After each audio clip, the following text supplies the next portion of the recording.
community manager and a Sonlight mom of two. Today, I'm being joined by some veteran homeschool moms as we talk about high school. So ladies, let's start with some introductions. Trisha, do you want to go first? Sure. I'm Trisha Goyer, married to John. We have 10 kids. We have 4 that are high school graduates. All of them are going to be soon at the end of the semester college graduates also. And then we have 6 that are still in the process with that. And I live in Arkansas, and I'm a writer and speaker also. Great. Thank you so much. Lisa, do you want to go next? Hi, I'm Lisa. I am a retired homeschool mom. All of my children have graduated. My last one flew the nest in the spring. She's finishing up her first semester at college. And I'm a Sonlight mentor, and I work at conventions, and I just really love helping people continue homeschooling or start homeschooling, but just being an encouragement as you walk this journey. Great, thank you. Sheila, do you want to introduce yourself? Sure. So I'm like Lisa. I also have 3 kids, and I'm also a retired homeschool mom. My last one is in nursing school. She graduates in 2 weeks, so that's exciting. And I also work as a mentor and as a consultant at conventions. So I'm happy to be here. Perfect. Well, let's get started talking about homeschooling in high school. I think high school can be so intimidating even to experienced homeschoolers. And I know it's something that I was questioned about even when I started homeschooling was, oh, well, surely you're not going to keep doing this in high school, right? But fortunately, I do know that I can, but my oldest is still in middle school. So these 3 women today are the experts. They've all successfully graduated multiple children, and they know not only that it's possible, but that it doesn't have to be scary. So let's start with the academics. Some parents might question their ability to teach as their kids get into upper level subjects. It's one thing to teach second grade math, but calculus is a whole other thing. So what do you do once your child is learning things that either you cannot remember or you never learned in your own high school experience?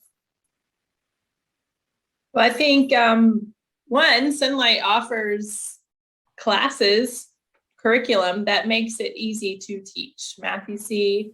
and Saxon are very teacher friendly, very easy to implement if you're talking about math. The instructor's guide for literature makes all of that very easy. But you can outsource some classes. That is not against the homeschool rules, whether it's a co-op situation or a trade-off with friends. Sheila and I traded off quite a few things when our kids were in high school.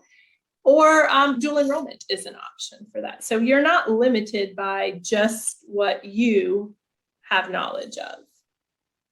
Yeah, what I like to tell people is that when you enter into the high school years, you're transitioning from being the primary teacher to being a guidance counselor. And so it's your job to figure out where you're going to source those classes, especially the ones that you don't feel comfortable doing. And these days, there are so many options available. In the olden days of homeschooling, you were the only option. And so you had to be willing to relearn those subjects that, you took way back in high school. But these days, there are so many different options, like Lisa mentioned. So it's just your job to figure out what's available to you and what is going to be a good fit for your child. Yes, and I think to add into that, currently I have an 11th grader that's using Sonlight, and I think it's a good opportunity. Also, I handed her the guide with the schedule and said, you don't have to read these books in order. This is what they recommend. But I know, having kids that have gone to college, they have to keep track of when things are due. They have to figure out their schedule. And so she'll say, okay, I want to actually have this week off when we have company in town. So I'm going to double up on this. And I let her do it herself because it's important for her to be able to maintain her schedule. I had one of my kids who got to college, and she did really bad her first semester because she was just letting that stuff kind of go until she realized, like, oh my goodness, I have this huge report due tomorrow, which I think we've all been there. So I'm trying better this time in high school to hand it over. I 100% agree with Matthew C. He does such a wonderful job. And I also hire my college age student to tutor his sister in things that I don't quite get, because I'll look at it and I sometimes know how to do it, but trying to explain it is forget it. But also one of our daughters did dual enrollment also. So when she was 16, she was doing classes up at the community college and doing some homeschool things too. So I think with each child, you kind of have to see where they're at, what they're capable of. We kind of have to push them a little bit more. And then some are just ready to go on their own. And so it's a great opportunity to kind of grow into what they're going to need if they choose college, or even if they don't choose college. That self motivation is a huge part of it. Yeah, that's great advice. And a couple of you mentioned the dual enrollment. So what are some options maybe to consider with that? I'm thinking more in terms of, like Trisha, you mentioned a 16-year-old. Are they ready for dual enrollment? Is it just academics that you're worried about, or other things? What are your options or things to consider with that? I could personally share our story. So our daughter was 16, and she had always looked and wanted to do what her brother was doing, which, she was 3 years behind him. So by the time she was 16, she pretty much had gone through all the curriculum. And so we lived in a small town in Montana. It was a community college, and I figured this is a safe environment for her to, get out in the world. And so we went up there and we signed her up for some classes. It's, for us at the time, it was half the price as if she would have been in regular college. And so I think finding either online classes or like small community college where she was actually going to class, but it was such a small little college that it felt like a safe environment. And we felt comfortable like putting her, and she was mature, we felt comfortable putting her in that situation. But I think there's so many options that you can look into where they, when by the time she was 18, she had her associate's degree and was ready to keep going. But that is a unique case. And I think each child, you're going to have to see what will really fit their personality. So for Lisa and I, we both live in Florida, and dual enrollment is free. So that was a great thing. And our girls took a class together. I'll never forget. They would go to actual physical class. And the professor had asked the class, how many of you have registered to vote? And our girls didn't raise their hands. And he asked them, well, why haven't you registered to vote? And they were like, well, we're 16. And like they didn't stand out as high schoolers or homeschoolers. They fit right in. The classes were small, less than 20, usually, depending on, what they took. But like the English classes were small. And we were available to help them if they needed help, but they didn't start dual enrollment until 11th and 12th grade. So at 9th and 10th grade, we still had them at home, and then we let them take, and they didn't take a full load. We let them take 2 classes. Is that about what you did, Lisa? I think that's what we did. The last year, Rachel took a few more.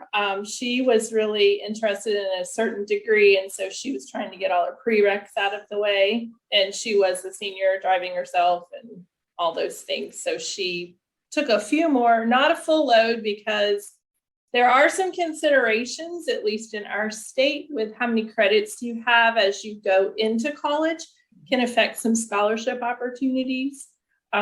So we did kind of hold a few classes back that would not allow her to go past being a freshman, even though she had more credit hours than a freshman would have.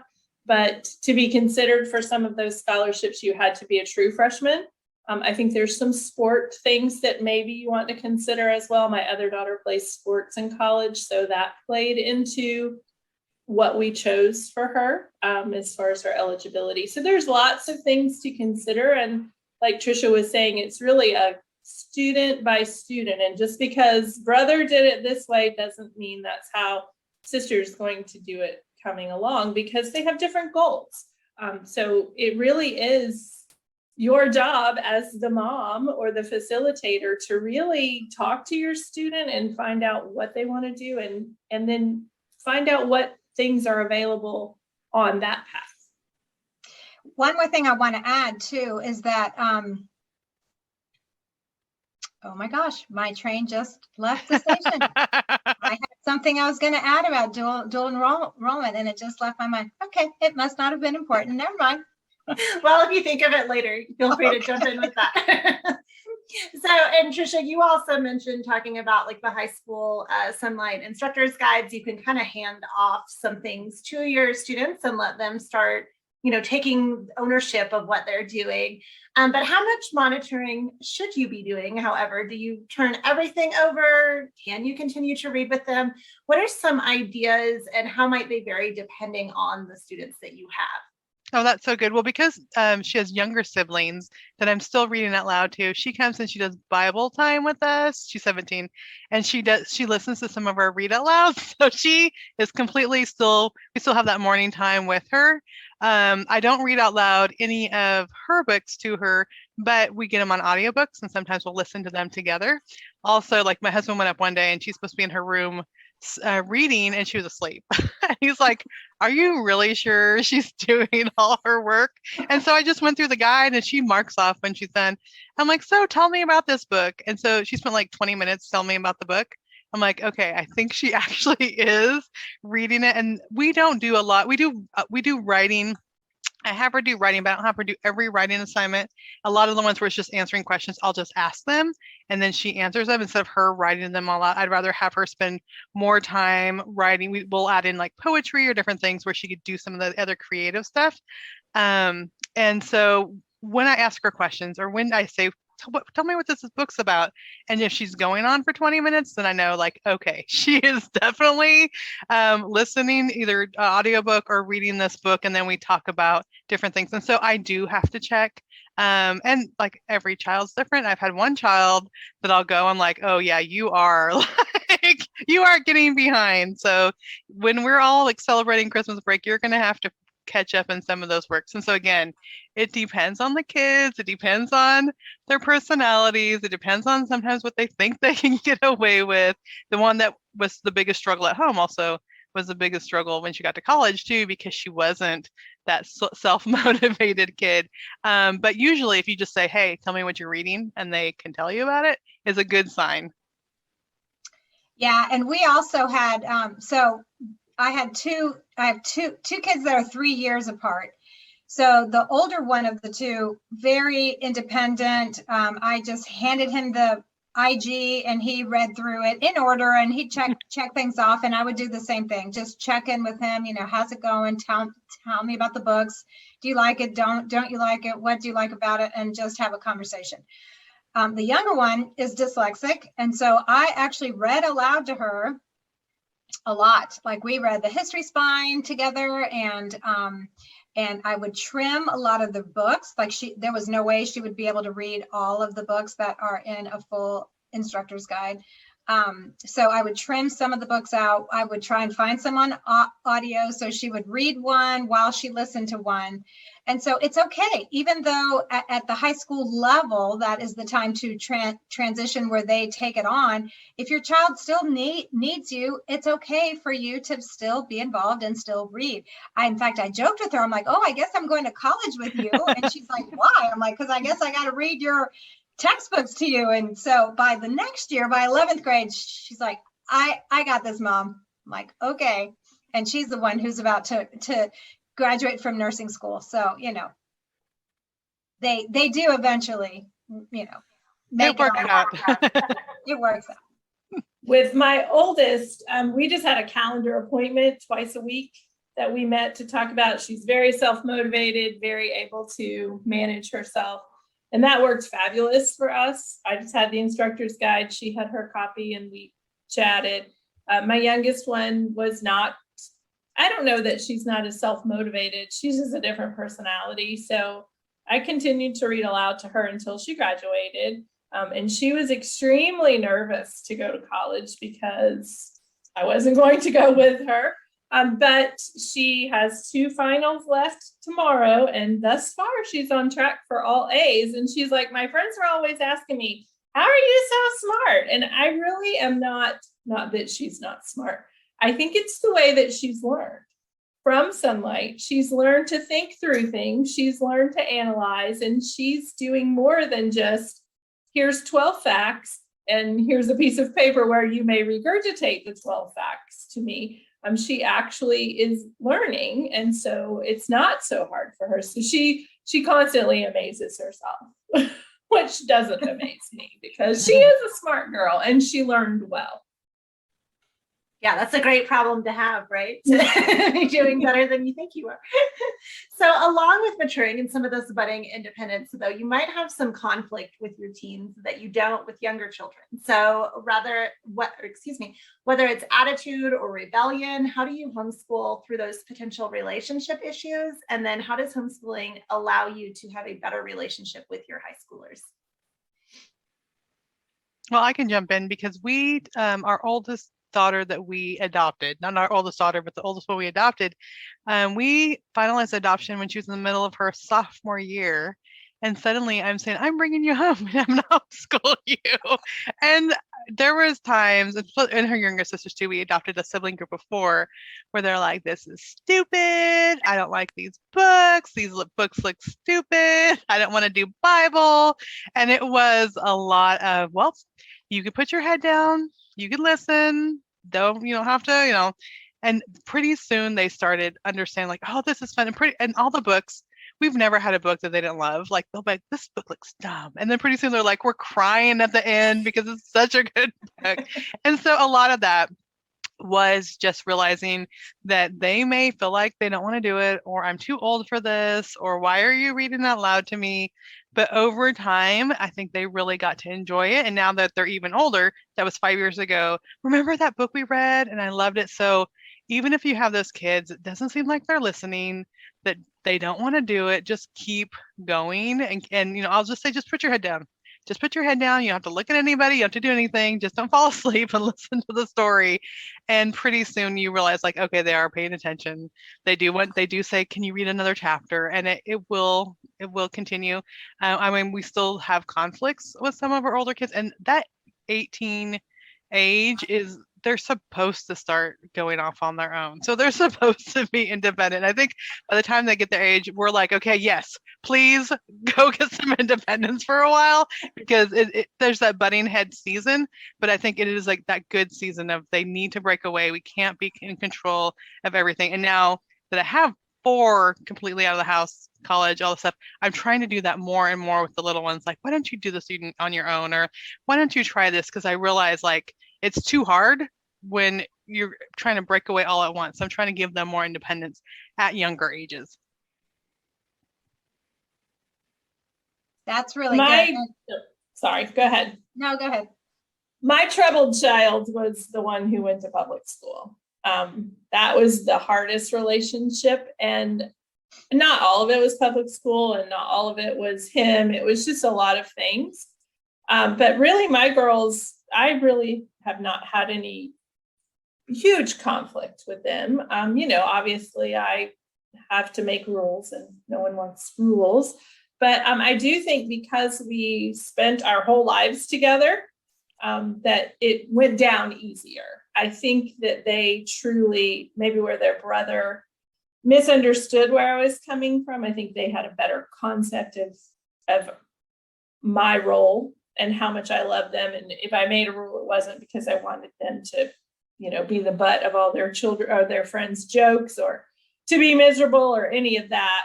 It was just because I was trying to do my best by them. So I think homeschooling was an awesome enhancement to our relationship.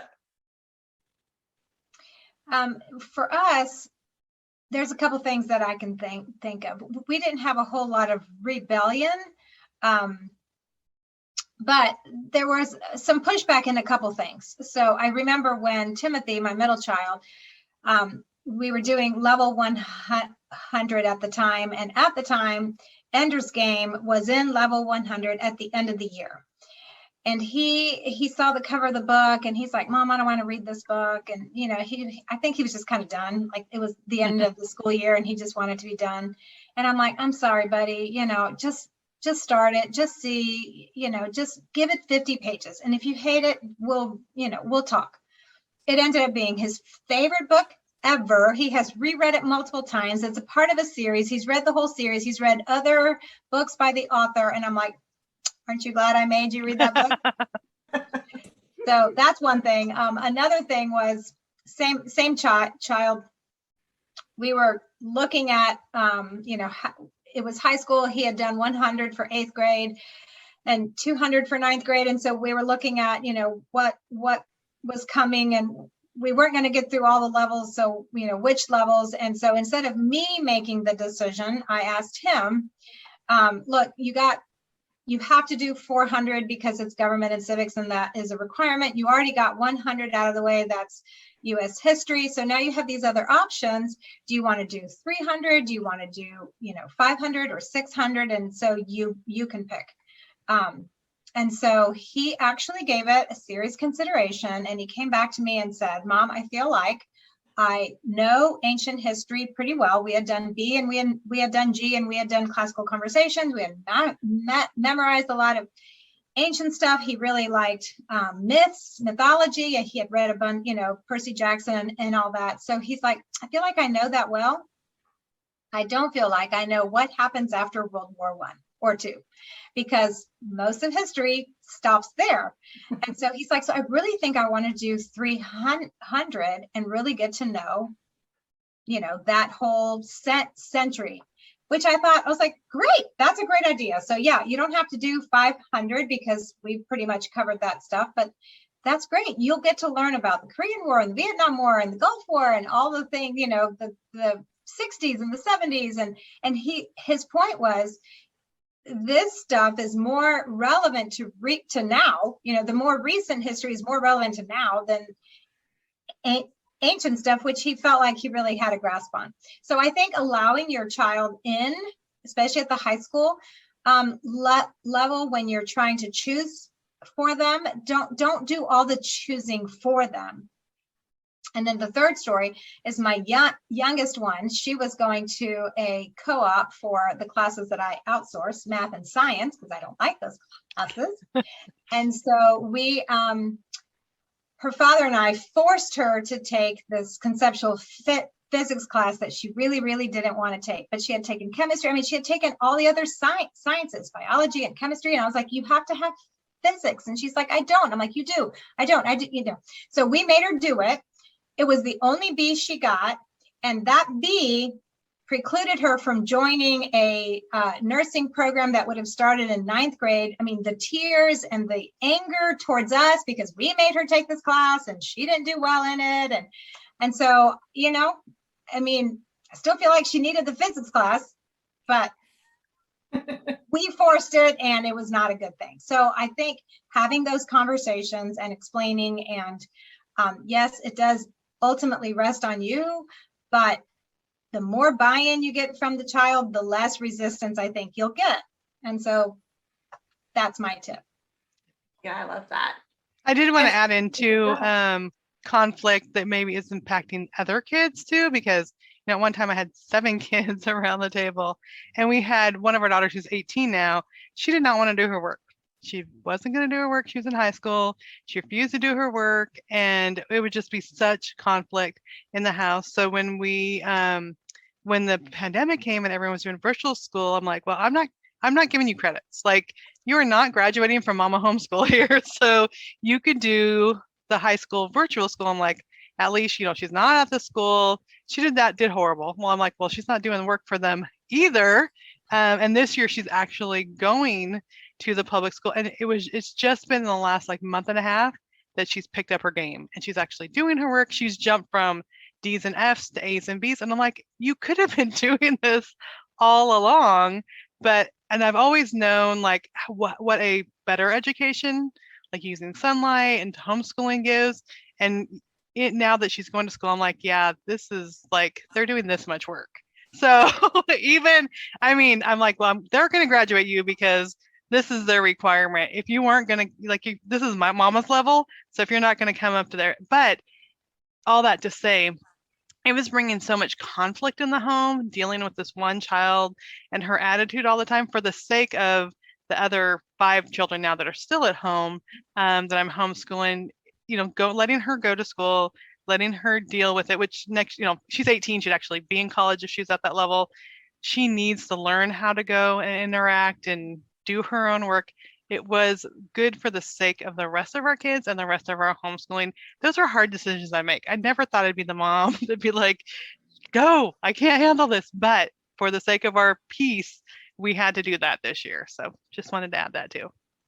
Yeah, we have a similar story, not quite to that level, but our oldest child that we had started homeschooling when he was in kindergarten, halfway through ninth grade, came to us and said, I really want to go to CCA. It's a small Christian school. He was playing sports there as a homeschooler because, you know, they'll take our homeschool money and fill their bench.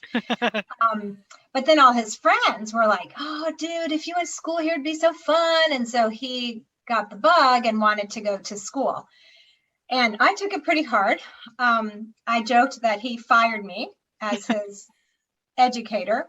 And so I was like, fine, you want to go to school? I mean, it took some doing for us to come up with tuition for private school because we hadn't budgeted for that. We were saving for college, but we made it work.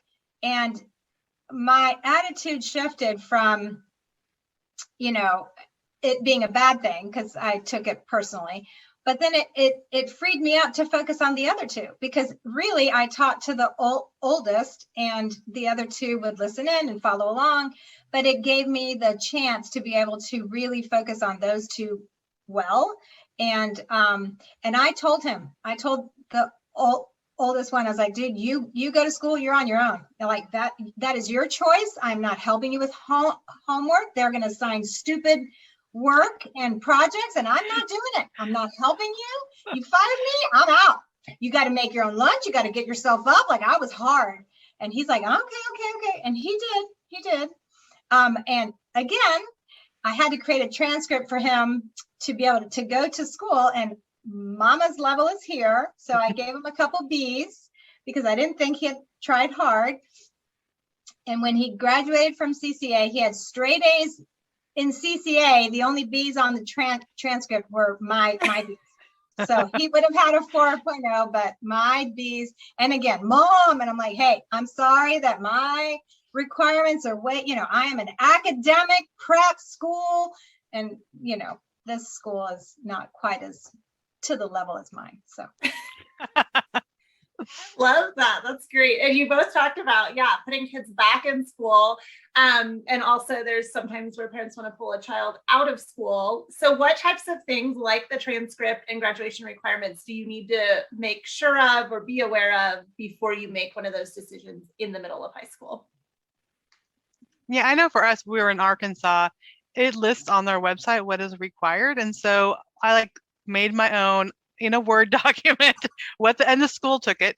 And in fact, all the colleges that I went to, we've enrolled kids in straight from high school. Some went to a community college, some went to a state university, and two went to a state university, and one went to a private Christian college.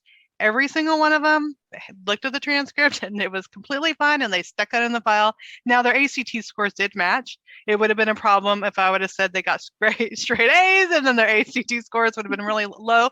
But I think maybe they glanced at that paper for 10 seconds, but it did have everything. I made sure that we did the classes that were on the state requirement. And we moved with some of our kids from Montana to Arkansas. And so it was a little bit different, but he was a sophomore at the time. And so we just he had to take different things during his junior and senior year than we had planned. But everyone was able to just look at the transcript and go on with it. Yeah, keep in mind that people move. Like, I was a military brat. I grew up in the Navy, and we didn't move around as much as some of my friends did. But some of my friends, every 3 years, they were going to a new school, and those schools had to take, whatever the transcript, whatever credits and stuff that they had, and make it work for that child. So I think the most important thing is to know what your state requirements are, and if you move, you have to find out what the new state's requirements are. And then if you do have a child who wants to go to college, it's a good idea to start looking at some of the colleges that you might even consider. All three of mine went to state universities. My two that we homeschooled, I printed the official transcript that I created on an Excel spreadsheet, and they accepted it, no questions asked. What I did do on mine, and kind of what Trish was saying too, is when you have a child take a dual enrollment class and they do well in the dual enrollment classes, those A's that they make in those classes validate the rest of the A's that are on the transcript that you've given them, whether it was in a co-op or whether it was just in your homeschool. And so on my transcript, I made a key. I don't know if you can see it here. And I would superscript if the course was taken at home, if it was taken via a tutoring program, or if it was a dual enrollment course. If it was a dual enrollment course, then I would put on there what the course prefix was, like ARH 2000, Art in the Humanities, or ENC 1101, Comp and Lit. Like I would list it out because most universities know what 1101 means. And so because we were going from the state community college to the state university, it was a pretty seamless thing. But so, yeah, I think the two biggest things is knowing what the graduation requirements are for your state and what state universities in your state are looking for. Because even if they go to Bible college or, you know, a community college, if you use the state university as your baseline, then you're pretty much going to hit, you know, all the targets that you want to try and aim for. Yeah, I did the same thing on the bottom. I put if it was dual enrollment, or even when she was at the local high school, our one daughter, before I pulled it out when she was a sophomore, I put from Bryant High School, and then I just stapled the high school transcript that showed the 1.5 years on there and stapled that to it so they could see. But on my transcript, it had that it was just from the local high school. And I really encourage parents, even if you have younger kids, to figure out, you know, before they start 7th, 8th, 9th grade, what they need to be doing later. Because I think sometimes we go to especially for at a curriculum floor, and we see this and that and this and that, and it can be so overwhelming. They think I can't do this. When you see, okay, they need 3 sciences, they need 3 years of math and whatever, then it makes it more doable. Like I could actually achieve that. Because if we look at all the curriculum catalogs, we think we're going to spend 20 hours a day doing the work, which you don't have to do that at all. So it really helps even when they're younger to look and see what is required in college or to graduate from high school, because then you can pace yourself better and not be completely overwhelmed. Yeah, and you both mentioned the grades in the transcript, and Sheila, that looks like my college transcript. That's very detailed and great, but how do you assign the grades? I know, Trisha, you mentioned the ACT validated your grades, and Sheila, you were grading harder than your son's school. I mean, how do you determine if you've never assigned grades, especially with Sonlight? A lot of things are not graded, they're discussions and things like that. So how do you determine how to grade that child to even put that on the transcript? We had a contract. I went through and thought about all the things that were important to me. That was finishing your work timely, having a good attitude about that, you know, completeness, correctness, all of those things. And I just assigned a percentage value to each one of those things. And for me, testing was not the highest percentage because that's not the be all and end all of our homeschool.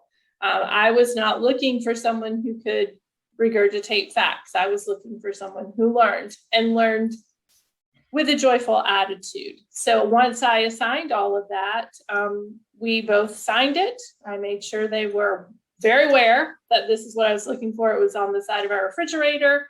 And that's kind of how we graded. For things like science or math, where there were tests, I did allow them to redo the things that they missed on a test. The public school here does that. Like everyone gets a 70. They keep working until they get it. So I made my kids work until everything was correct. Again, because my test was not the goal. It was that you learned how to factor a polynomial or the cell dividing process or whatever. So I did pass things back and say, why don't you try that again now that we've gone over it or whatnot. So yes, my kids did get A's, but they earned them. Their test scores went by that. But that's how I graded, was we had a conversation beforehand. They knew what I was looking for. And a lot of it had to do with doing your best. I did not want mediocre work from non-mediocre people.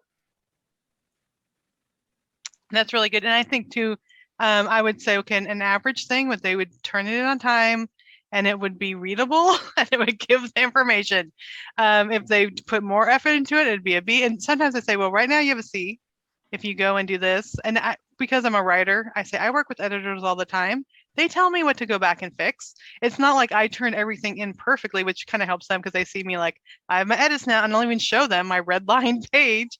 So this is not presentable to my editor right now. It's not going to be printed this way. So as your editor, if you want to see, you can just leave it like this, but these are some corrections, and then it gives them the chance to go back and fix it and do a better job and improve. And so I think, and then with math and stuff is easier. And I will say, okay, yeah, you can try this again. Do you need more help studying and trying to figure out, because we don't have to just stop like, okay, C, move on, or D, move on. We can get them to learn and go on to get a different grade. And I think that really helped now.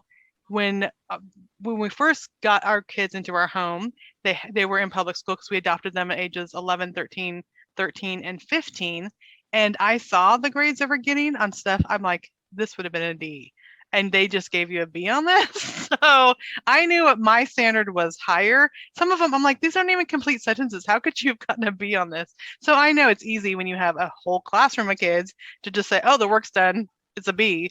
But mom actually goes and reads things. But I think that has benefited them because when they go to college, then they are turning in better work at higher standards, and it's easier for them to get A's because they've had to have me go back and correct things and have them do it again. Yeah, and in our home, having that older child go to a Christian school and seeing the kinds of grades he was making and seeing him decide. So he's like, I got a quiz tomorrow, but it's only 10% of my grade. So if I skip it, I get a 0. But then, like he's trying to figure out if he's going to do the work or not. And he had that option.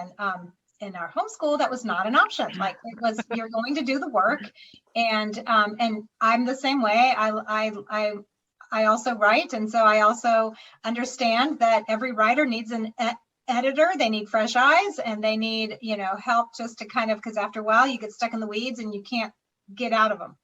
So yeah, I wouldn't grade a paper when they first turned it in, and I didn't make them polish every paper either. Sometimes you're just writing. It's okay that it's not completely perfect and every, piece of grammar is correct and everything. It's just the ideas that I want you to think through and communicate. But then every so many, I would be like, okay, we need to have something for the portfolio. So let's get this one polished up and let's make it look good. So for me, the biggest thing was, are they doing all the work? Well, yes, because they didn't have an option. Are they going back and doing the fixes? Yes, because they didn't have an option. And so I joke that I'm like, oh, my kids all get A's because we don't move on until they get, till it's done.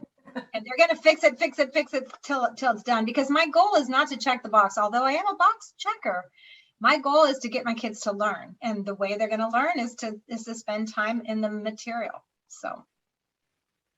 I love that. Yeah. And what about the extracurriculars or elective classes? I know you mentioned, like, if you look at your state or college requirements, there's a certain amount of science, math, et cetera, that a child needs to have. But how do you determine what extracurriculars they're going to do? And then also on those subjects, you may not have the curriculum for that. So where do you send them to take those things? Yeah, and I think a lot of that is available in the local community. We had a homeschool basketball team and we had homeschool cheerleaders. And so our girls, they were between the ages of 5th and 10th grade at the time. They were all cheerleaders for all the teams. And so I count that as PE. Like that is totally PE. They're exercising, they're learning routines, or if our kids are in sports, whether homeschool sports or even community sports. For art, I have a friend at church that's an amazing artist, and she actually teaches at different schools and she teaches at art museums. And so I had 7 kids, and so I would pay her to come one day a week for I think 2 semesters, and she did like legitimate art classes with them. Their art is hanging in our house because she did such a good job. But for the because she was doing them all together, it was only I think maybe $50 a week, but she's teaching 7 kids at one time. And it was like an hour and a half. And so that worked for me. So there's people in your community that you can, have come to your house, or you could, connect your kids to do internships. I mean, there's lots of different things where they are learning or they're doing extracurricular activities that is more than just like sitting down with a book.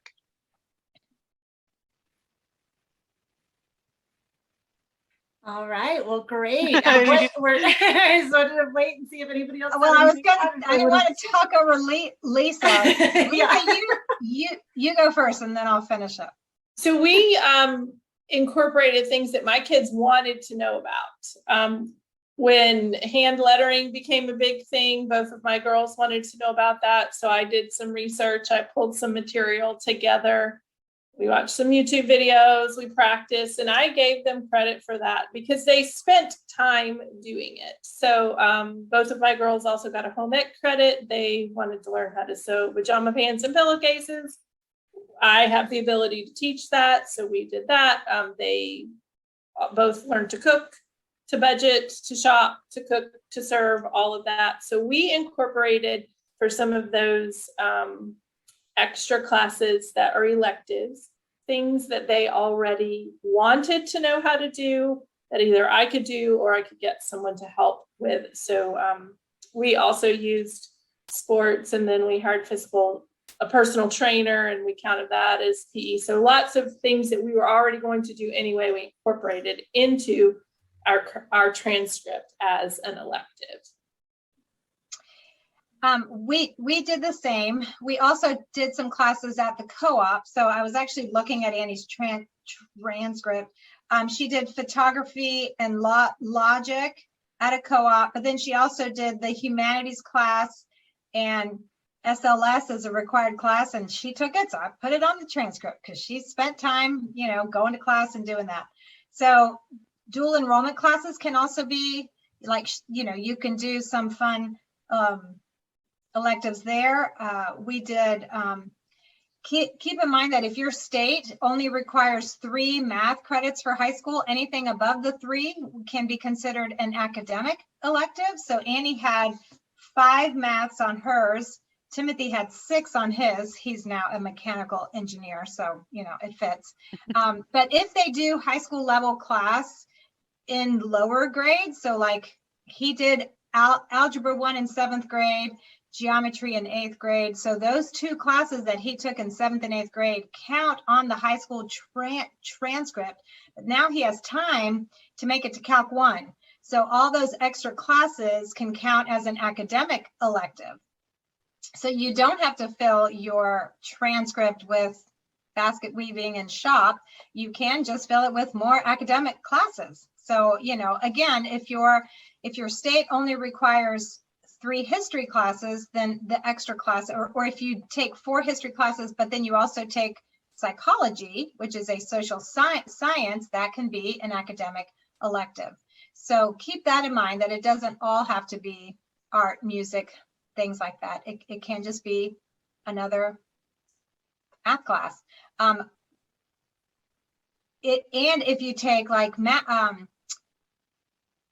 a foreign language, the requirement is that you only take two years. But if you keep going and you take 3 or 4 years, that's 2 more academic electives that you can add that will fill in your transcript. Yeah. And I love what you both saying too, which we do too, is what they're interested in already is because one of our daughters, she's teaching herself like, I don't know, 3 different Asian languages, or, she's teaching her like Korean and Japanese, and she has all these charts in her room and binders and stuff. I'm like, these are each a language because you spend a lot of time on it, and she loves it. And so looking and see what they're naturally doing, what they enjoy doing. During one season, my grandma lives with us too. She's 92 years old. She hurt herself. And so we spent a lot of time like watching old movies with grandmas, old musicals. We have cinema. That is cinema. We're talking about characterization. We're talking about plotting. We're comparing movies from from 50 years ago with movies now, which I took a cinema class in college. That's what we did. You watch a movie, you discuss it. That is cinema. And so if you're already doing things in life, things that you do as a family, you can, figure out how to, if they're actually learning, and not just for fun, laying on the couch watching movies, but if they're actually learning, and you can incorporate those things and they can get credits for those also. Yeah, that is great. What is your biggest piece of advice? You guys have said so many amazing things that I'm pocketing away, storing for my kids when they get older. But if you could only share one piece of advice for someone homeschooling a teenager, what would be the biggest thing you would tell them? Keep the relationship alive. Don't die on a hill about getting schoolwork done or, finishing a book or whatever. I mean, those things are important, but if you keep the relationship alive, that is going to last way longer than a high school transcript will. And I would say, even if you get to the end and realize, oh no, I missed something, that it'll be okay. I remember my third started college, and on the way there, his sister was using his car, so I was driving him to his first day of our state university, and I realized, like, oh my goodness, Nathan, we never worked on a 5-paragraph essay. We did a lot of creative writing, and I'm like, you can't. I was teasing, but kind of freaked out at the same time. Like, you can't go to school today because we never worked on a 5-paragraph essay. He's like, Mom, it'll be fine.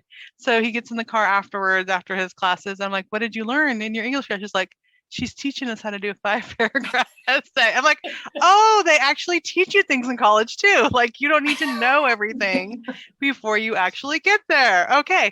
But the funny thing is, he ended up that within like 2 or 3 weeks, his professor approached him about tutoring in the writing lab because his writing was so strong from creative writing and stuff. So he was actually tutoring upperclassmen, juniors and seniors. He was a freshman, just started college, because we had done a lot of writing. So if you miss something, like, the overall education that they're receiving will cover up for those things, and they will learn in college. Like, there are teachers there, professors there that are going to teach them things.